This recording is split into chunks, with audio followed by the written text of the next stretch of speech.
The sun sat low over the parched fields of the Benue Valley, its golden light taunting the land that once thrived with lush greenery. Now, the earth was cracked, its deep fissures whispering the sorrow of the failing harvest. The air was thick with the scent of dust and dry leaves, and the only sound that carried through the village was the faint, mournful cry of a hungry child. In a small hut at the edge of the village, Adéjùmọ, a widowed mother, sat with her 3 children, Moses, Matthew, and little Amina, watching over them as they drifted into a restless sleep. Their bellies were empty, their bodies frail. That year, the drought had been worse than any before. The river had shrunken to a whisper of its former self, and the once fertile fields refused to yield their crops. Even the wealthiest families struggled to find food. Adéjùmọ had done everything she could. She had worked in the fields of others, traded her last jewelry at the market, and even walked miles to search for wild yams and berries. But nothing was enough. Each day, her children grew weaker, their once bright eyes dimming with hunger. That night, as she lay on the hard earthen floor, she listened to their soft, weak breathing. Matthew, the youngest boy, stirred in his sleep. "Mama, food," he whimpered. Adéjùmọ felt a lump rise in her throat. She had no more food.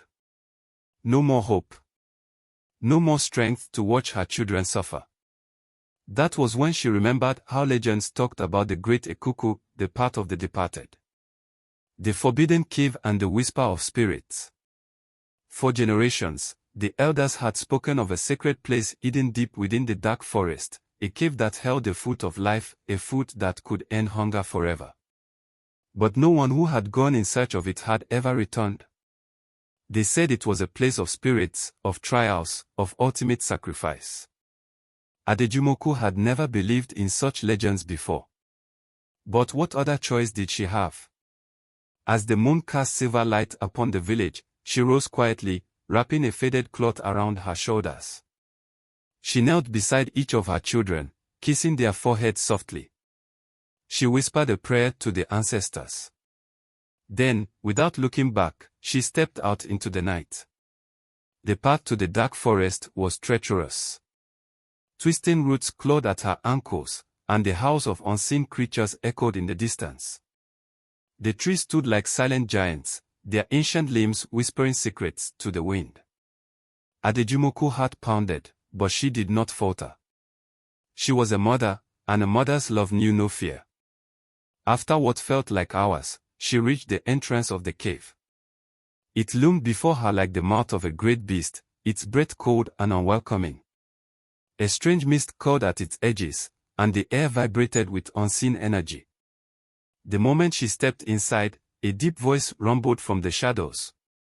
"Who dares enter the path of the departed?" Adéjùmọ swallowed her fear. "A mother," she said, her voice steady. "A mother who seeks life for her children." Silence. Then, from the darkness, a figure emerged, a spirit, its form shifting like smoke in the wind. The test of the spirit. The spirit studied her with hollow eyes. "You have come for the fruit of life," it said. "But all life has a price." Adéjùmọ clenched her fist. "I will pay it." The spirit's lips curled into something that might have been a smile. It lifted a hand, and suddenly, the walls of the cave shimmered and changed. Adéjùmọ gasped. She was no longer in the cave. She was standing in her home, her heart bathed in the warm morning light. Her children sat before her, laughing and eating bowls full of steaming millet porridge. Their cheeks were full, their bodies strong. Adéjùmọ felt tears prick at her eyes. Was it real? Had she done it? Then a voice whispered in her ear. "You can stay." She turned and saw the spirit beside her. "Eat of the fruit, and you may remain here, with them, forever. You will never know hunger, never know pain. All you must do is turn away from the path." Adéjùmọ hesitated. Her heart ached at the sight of her children's joy. She longed for this peace, this happiness. But something inside her whispered that this was not real. With a deep breath, She turned her back on the illusion. The vision shattered like glass. She was back in the cave, standing before the spirit. It nodded. You have passed the test. From the depths of the cave, a vine slithered forward, bearing a single golden fruit. It pulsed with life, its scent intoxicating. Eat, and your children shall never know hunger again. But once you do, you can never leave. Adéjùmọ's hands trembled as she reached for the fruit. She thought of her babies, their thin bodies, their suffering. She did not hesitate. She bit into the fruit. A warmth spread through her, and she felt herself fading, dissolving into the air like mist. She was not afraid. She was at peace. Back in the village, as dawn painted the sky with hues of pink and gold, something miraculous happened. The earth, once cracked and lifeless, softened. The river, once dry, began to flow again. And in the small hut where Adéjùmọ's children slept, a great basket of food appeared, overflowing with maize, cassava, and fresh fruits. Moses, Matthew, and Amina woke to the scent of warm porridge. They rubbed their eyes in disbelief. Their mother was gone.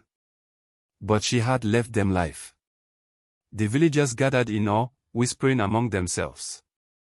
They knew the legend of the great ikuku, and they knew what had happened. Adéjùmọ had given her life to save her children. And from that day on, her name was spoken with reverence. The land flourished, the drought ended, and the people of Benue Valley never went hungry again. Some say that if you walk through the fields at dawn, you can still hear her voice in the wind, a mother's gentle lullaby, whispering blessings upon her children.